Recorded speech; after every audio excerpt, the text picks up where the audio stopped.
Hello, my name is Sandro Sebastian, and I'm the head of the publishing company Boys Bleed. We publish mostly fiction of a young adult fashion, short novel between 30 and 40-ish pages. I don't feel the need to keep you here all day.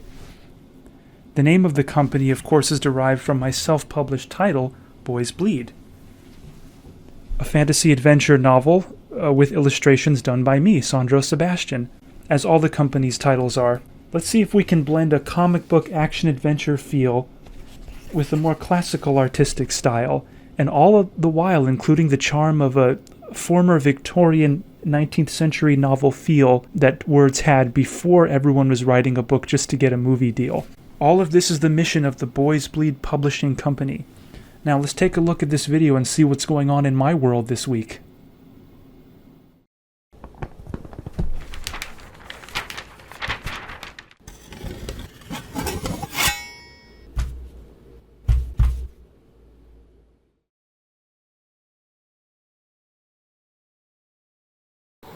So what's on your nightstand, Sandro Sebastian? A book that you have to finish? A book that you might finish? Or a book that you keep in the rotation because you like the way it rubs off on you? This video features a book in the third category, Les Misérables by Victor Hugo. Never underestimate how many different ways an author can establish a setting or time period. Les Misérables by Victor Hugo. The year 1817 was that which Louis XVII, with a certain royal assumption not devoid of stateliness, styled the 22nd year of his reign.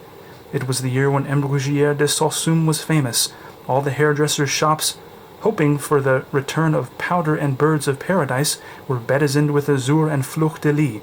It was the honest time when Count Lynch sat every Sunday as churchwarden on the official bench at Saint-Germain-des-Prés, in the dress of a peer of France, with his red ribbon and long nose, and that majesty of profile peculiar to a man who has done a brilliant deed. The brilliant deed committed by M. Lynch was that, being mayor of Bordeaux on the 12th of March 1814, he had surrendered the city a little too soon to the Duke of Angoulême, hence his peerage. In 1817 it was the fashion to swallow up little boys from 4 to 6 years old in great morocco caps with ears, strongly resembling the chimney pots of the Eskimo. The French army was dressed in white after the Austrian style. Regiments were called legions, and wore, instead of numbers, the names of the departments. Napoleon was at St. Helena, and as England would not give him green cloth, had had his old coats turned.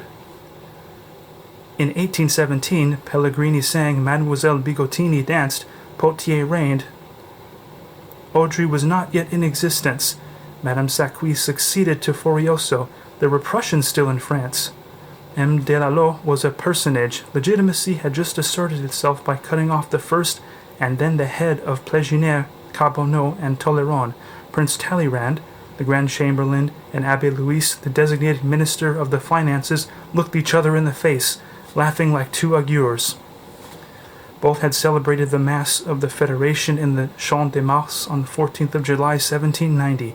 Talleyrand had said it as bishop. Louis had served him as deacon. In 1817, the crosswalks of this same Champ de Mars were seen huge wooden cylinders painted blue, with traces of eagles and bees that had lost their gilding, lying in the rain and rotting in the grass. There were columns which 2 years before had supported the estrade of the emperor in the Champ de Mai. They were blackened here and there from the bivouac fires of the Austrians in barracks near the Gros Caillou. 2 or 3 of these columns had disappeared in the fires of these bivouacs, and had warmed the huge hands of the Kaiserlics. The Champ de Mai was remarkable from the fact of having been held in the month of June and on the Champ de Mars. In the year 1817, 2 things were popular: Voltaire, Touquet, and Chartist snuff boxes. The latest Parisian sensation was the crime of Dautun, who had thrown his brother's head into the fountain of the Marché aux Fleurs. People were beginning to find fault with the Minister of the Navy for having no news of that fated frigate, La Méduse, which was to cover Charmier with shame and Jéricho with glory. Wow, so apparently if they invent a time machine and say, what time period do you want to go back to? I gotta say 1817. That was where the party was at. All of the Boys Bleed titles are available on Amazon, searchable under the name Sandro Sebastian as author. follow the link provided for a trailer describing the Boys Bleed YouTube channel, full episodes of literary analysis and readings.